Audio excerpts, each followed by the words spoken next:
부동산 투자에 관심 있는 분들이라면 한 번쯤은 상가주택 투자라는 말을 들어보셨을 겁니다. 누군가는 이걸로 대박이 났다고 하고 또 누군가는 이 투자로 낭패를 봤다고도 합니다. 그렇다면 상가주택 투자 어떻게 하면 성공률을 높일 수 있을까요? 오늘은 상가주택 투자 성공률을 높이는 추천 팁 알려드리겠습니다. 법적으로 사실은 상가주택이라는 단어는 없습니다. 그런데 우리는 상가주택이라는 단어를 워낙 많이 쓰기 때문에 상가주택이라는 단어를 딱 들으면 떠오르는 그림이 딱 있지 않습니까? 그렇죠? 딱 그 그림을 생각하시면 될 것 같습니다. 일반적으로 상가주택을 신도시에 많다고 생각을 하시는데 신도시에 있는 상가주택은 특정 지역에 좀 모여 있고 상가주택을 지을 수 있는 부지가 따로 있어요. 이런 부지 같은 경우에는 용도 제한이 있고 가령 이런 거죠. 4층까지 지어야 된다. 8세대 이하로 지어야 된다. 이런 식으로 제한이 있긴 한데 서울에서 흔히 보는 그런 상가주택들은 이런 제한은 없고 다만 그 들어가는 상권의 강약에 따라서 어떤 상품을 넣을 것인가에 대한 그런 고민은 좀 있어야 될 거로 보입니다.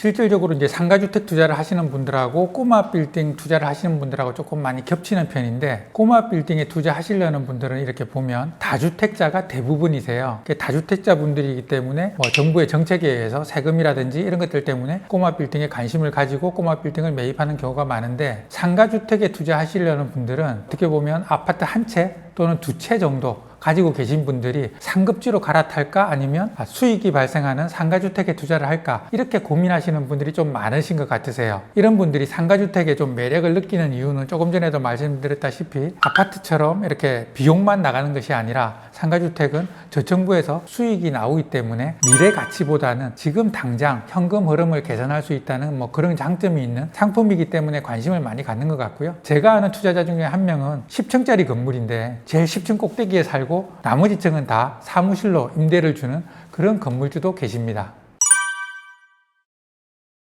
요즘 아파트나 주택에 대해서 월세로 들어오는 경우가 많이 늘었다라고 얘기는 하는데 실제로 이제 아파트에 대해서 투자를 하면서 이 월세 수입으로 투자하는 경우는 별로 없는 것 같고 아직까지는 아파트나 주택은 매매 차익을 노리는 투자 같고요. 꼬마 빌딩하고 이제 상가주택하고 좀 많이 비슷한데 실질적으로 동일한 위치에 동일한 컨디션으로 있다면 당연히 꼬마 빌딩 수익률이 더 높습니다. 왜냐하면 한 개층을 여기서는 자가 사용으로 주택으로 사용을 하기 때문에 그런 거고 근데 이제 실제로 운영을 하다 보면 고층부 그러니까 꼭대기층이라든지 가운데층 여기에 이제 공실이 좀 많이 나는 편인데 상가주택 같은 경우에는 그런 공실을 쉽게 커버할 수 있다는 장점이 있다고 보시면 될 것 같습니다.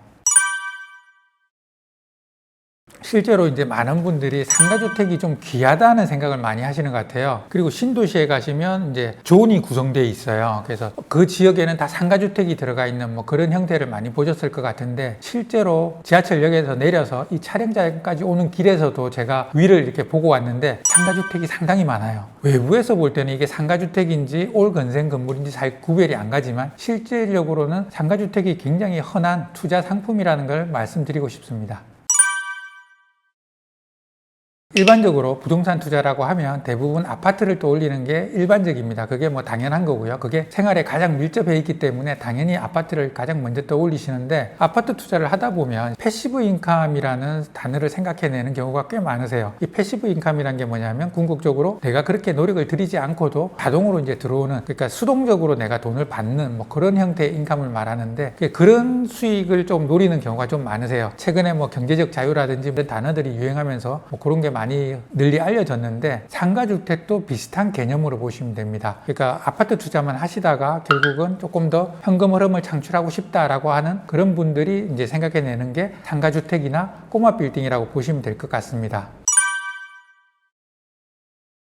조금 전에도 말씀드렸지만 상가주택이 별로 희귀한 그런 상품이 아니세요. 그래서 예전에는 압구정 로데오나 가로수길에도 가도 우리는 그게 1층에서 커피를 마시고 그랬지만 사실은 5층이나 이런 데는 주인이 거주하는 그런 상가주택들이 굉장히 많았습니다. 지금 현재도 많이 있어요. 근데 이제 알려지지 않았을 뿐인데 그런 주택들을 장기간 보유하셨다가 현금 수입도 얻으시고 매매를 하시면서 큰 매매 차익을 얻으신 경우도 있고요. 그리고 최근에 제가 성수동에 이제 건물주를 만났는데 이분도 이제 성수동 대치동에 상가주택을 가지고 계시더라고요. 12년 그 정도 전에 한 13억 정도로 매입을 하셨는데 3층에 거주만 하시고 1층, 2층을 다 임대를 주셨는데 임대료가 한 월에 3천만 원 정도 나오시고 이 건물의 가치는 지금 현재 100억이 훌쩍 넘었다고 해요. 물론 이런 건 흔한 경우는 아닙니다. 이렇게 막 급격하게 상승하는 경우는 흔한 경우는 아니지만 그래도 이런 경우가 있다는 걸 한번 말씀드리고 싶었습니다.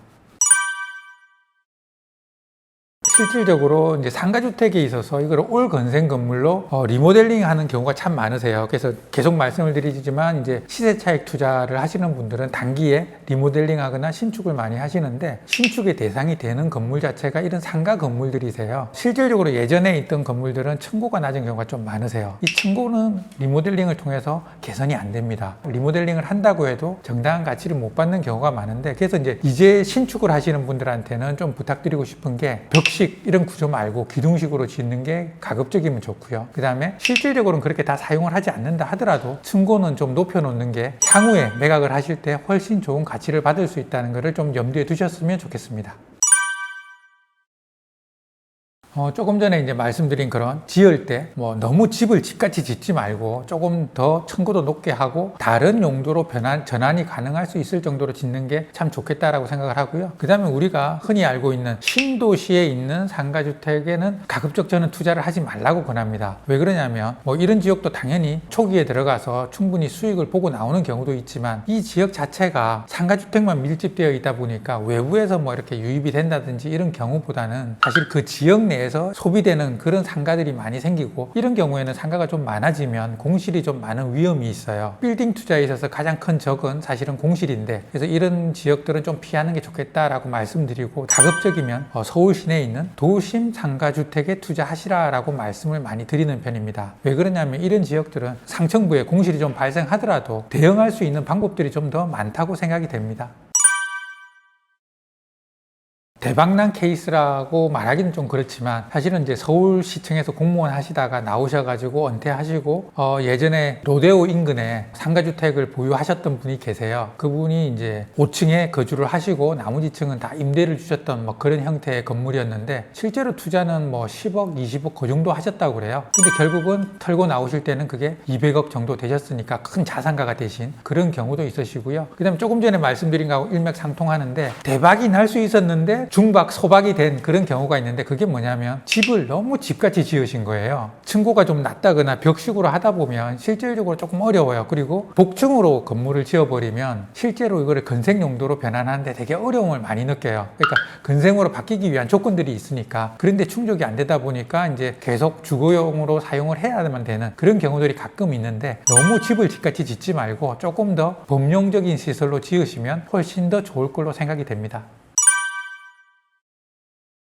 아파트 같은 경우에는 주택이기 때문에 1주택자에게는 혜택이 많고 다주택자에게는 조금 징벌적인 과세 이런 것도 좀 많이 있어서 되게 좀 세금에 대해서 예민한 편이고 어떻게 보면 반면에 상가 같은 경우에는 별로 그런 게 없어요. 번 금액에서 일정 금액을 꾸준하게 정책적인 변화 없이 안정적으로 투자를 하고 그 다음에 세금을 내는 그런 형태이기 때문에 이거는 이제 상가주택은 두 개가 붙어 있다라고 생각을 하시면 되고요. 그래서 같이 생각을 하지 마시고 주택 부분을 떼서 생각을 하시고 상가 부분을 떼서 생각을 하시면 굉장히 클리어하게 진행을 할 수 있을 것 같습니다. 근데 대출 부분에 있어서는 어떻게 보면 조금 더 제약이 많죠. 일반 건생보다는 대출은 우리나라 정책상 조금 주택에 대한 대출이 제한이 많기 때문에 꼬마 빌딩보다는 조금 덜하지만 아파트보다는 그래도 또 더 많이 나온다라고 생각을 하시면 될 것 같습니다.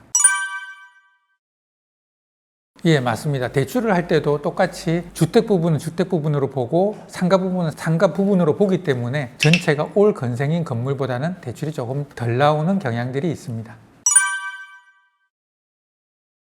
충분히 가능합니다. 그러니까 우리가 말하는 주상복합 건물하고 비슷한 거고요. 우리가 빌라도 이렇게 분양을 하지 않습니까? 그렇죠? 빌라도 다각으로 가지고 있다가 하나씩 분양을 하면 다세대가 되는 거고 우리 일반 꼬마 빌딩도 보면 층층이 구분 소유로 된 경우도 있으세요. 그리고 구분 소유로 돼 있던 거를 단일 소유주로 만들 수도 있고 왔다 갔다 할 수 있기 때문에 충분히 가능하시고요. 이제 상가주택 같은 경우도 마찬가지로 너무 어렵다라고 했는데 그래도 이걸 가지고 있고 싶다 했을 때는 이렇게 구분을 하셔가지고 매각하는 것도 가능하십니다.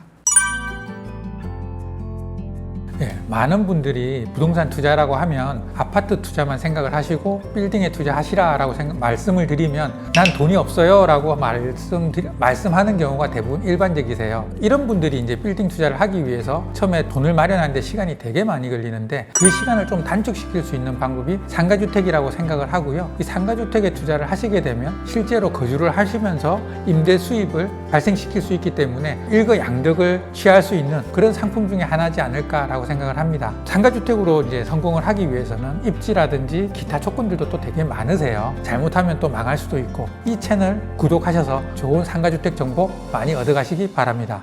감사합니다.